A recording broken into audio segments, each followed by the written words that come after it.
అయినా వక్ర భాష్యాలు ఎలా ఉంటాయి అనేది ఈ మధ్యకాలంలోనే ఆశ్చర్యం కలిగించే విషయాలు చూసాం. ఈనాడులో ఒక కథ చూసిన, ఈనాడులో కథ ఈ మధ్యకాలంలో చూసిన. ఈనాడు కథ ఇది ఒకసారి చూడండి. సెకీ ఒప్పందానికి సన్మానం జరిగింది అని చెప్పి నా ఫోటో పెట్టాడు. సీఎండీని తొలగిస్తూ కేంద్రం ఆకస్మిక నిర్ణయం.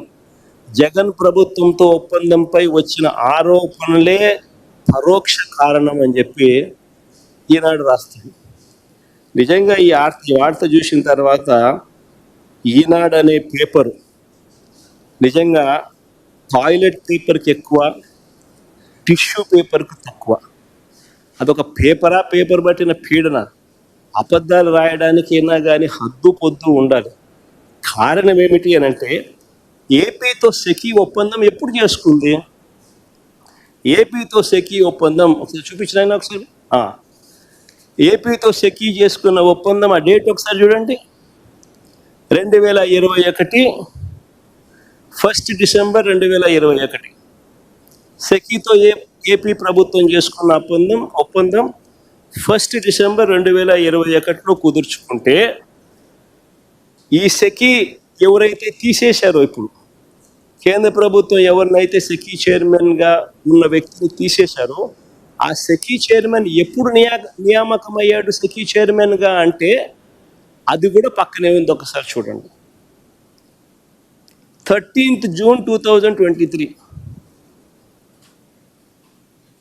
అసలు 13th June 2023లో ఈయన సెకీ చైర్మన్గా ఈయన నియామకం అయితే, ఈ రామేశ్వర్ ప్రసాద్ గుప్తా అనే వ్యక్తి సెకీతో మేము ఒప్పందం చేసుకున్నది, రాష్ట్ర ప్రభుత్వం ఒప్పందం చేసుకున్నది 1 డిసెంబర్ 2021. అప్పుడు ఎవడో చైర్మన్.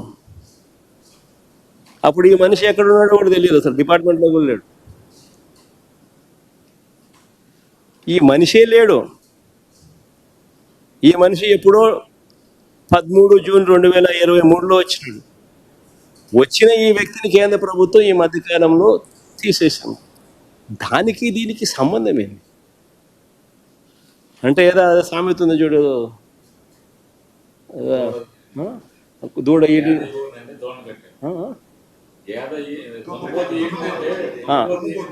దున్నపోతు ఈనింది అని అంటే దూడను కట్టేసేయండి సార్. దున్నపోతు ఏమైనా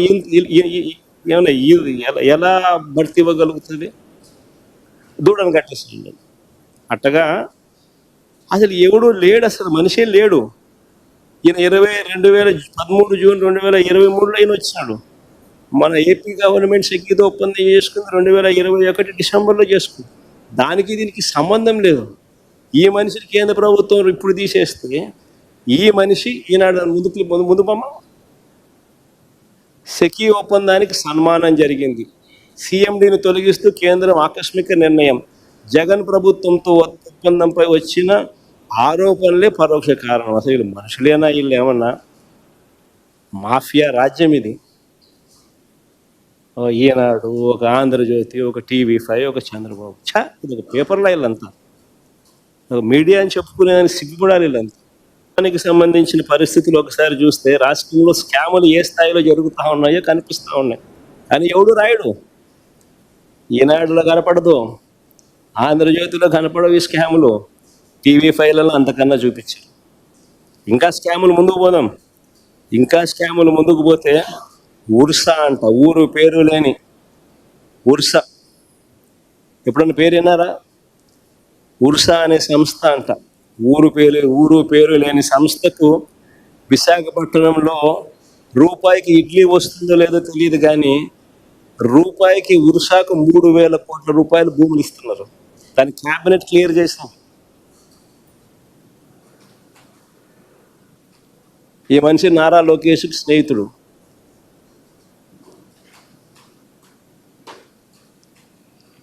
లూలు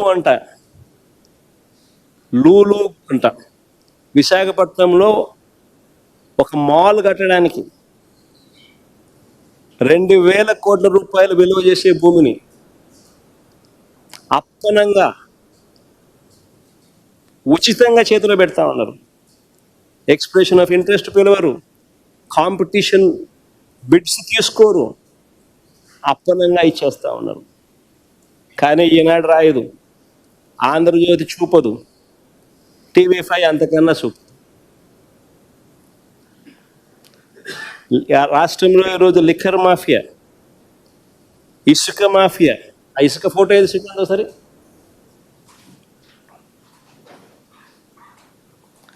ఈరోజు రాష్ట్రంలో లిక్కర్ మాఫియా, ఇసుక మాఫియా, మట్టి మాఫియా, క్వార్ట్స్, సిలికా,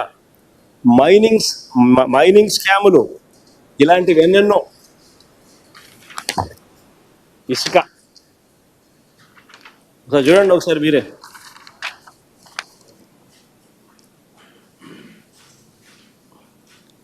అవన్నీ పక్కన లారీలు ఎట్ట దోచేస్తానో చూడండి ఒకసారి. రాష్ట్ర ప్రభుత్వానికి రూపాయి ఆదాయం రావడంలో, మా ప్రభుత్వంలో రాష్ట్ర ప్రభుత్వానికి 750 కోట్లు ఖజానాకు ఆదాయం వచ్చి, రూపాయి రావడంలో రాష్ట్ర ప్రభుత్వానికి ఆదాయం ఈ మాదిరిగా దోచేస్తాను. 80 లక్షల టన్నులు స్టాక్ పెట్టాం మేము. ఎండాకాలంలో, వర్షాకాలం వస్తుంది కదా అని ఎండాకాలంలో స్టాక్ చేసి నిల్వ చేసినాం. చంద్రబాబు నాయుడు ప్రభుత్వం వస్తేనే 2 నెలల్లో 80 లక్షల టన్నులు స్వీప్ చేసేసిన.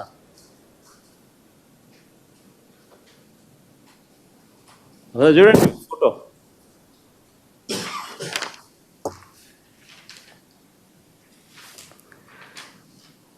ఈ స్కాములన్నింటికీ పరాకాష్ట. ఏమిటనంటే అమరావతి పేరు మీద చేస్తా ఉన్న మరో దోపిడీ. నిజంగా స్కాములందరికీ పరాకాష్ట అమరావతిలో నేడు జరుగుతూ ఉన్న దోపిడీ. అమరావతి టెండర్లు చూస్తే, ఇదే అమరావతిలో 2018లో కూడా టెండర్లు పిలిచినారు. ఇదే అమరావతిలో కూడా 2018లో టెండర్లు పిలిచినారు. ఆ టెండర్లో ఖరారైన టెండర్ల విలువ 41,170 కోట్లు. 5,587 కోట్లు చంద్రబాబు నాయుడు గారు గతంలోనే పూర్తి చేసిన పనులు. ఇది ఇక మిగిలిపోయిన పనులు ఎంత అంటే 35,583 కోట్లు. ఈ టెండర్లను రద్దు చేసి ఆ మిగిలిపోయిన వర్కులను, అంచనాలను విపరీతంగా పెంచేసి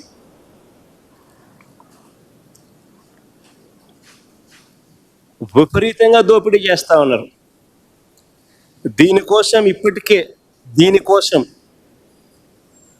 ఈ దోపిడీ కోసం మన హయాంలో రాష్ట్రంలో అప్పటికే అమల్లో ఉన్న జ్యుడిషియల్ ప్రివ్యూని తీసేసినారు, రద్దు చేసినారు.